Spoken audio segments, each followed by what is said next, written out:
सोना चांदी से मर्दों का इलाज, ये वीडियो स्पेशल मर्दों के लिए है या बालग हजरात सिर्फ इसको देखें, औरतें या बच्चे इसको ना देखें। ऐसे मर्द हजरात जो कहते हैं कि इमरान भाई चीख पटाख डम डम बिल्कुल जीरो हो गया है, काम नहीं करता, ज़काती हिस्स का मसला है, हिस्सी टट्टू जिसको कहते हैं।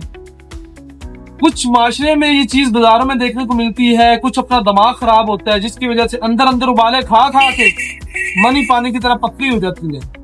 फिर जब शादी होती है तो पास जाते ही इंजाल हो जाता है, चीख पटाख डमडम नहीं कर सकते। उनके लिए सोना चांदी तो किधर से खरीद के खाना। ये सोना चांदी पहले जो हमारे बादशाह होते थे मुगलिया सल्तनत के, उनकी 5-5 शादी होती थी। क्यों होती थी? क्योंकि वो सोना चांदी इस्तेमाल करते, कुश्ते यूज करते थे। आजकल कुश्ता खरीदना हर बंदे के बस की बात नहीं है। सोना चांदी टानक सुबह दोपहर शाम 2-2 चम्मच 1 कप नीम गर्म दूध में मिला के यूज करें, 3 से 4 दिन में रिजल्ट मिलेगा इंशाल्लाह। समझ रहे ना मेरी बात को, बफजले खुदा। इसके अलावा मेरा नंबर नीचे दिया गया, किसी भी किस्म की इंफॉर्मेशन के लिए आप रब्ता कर सकते हैं।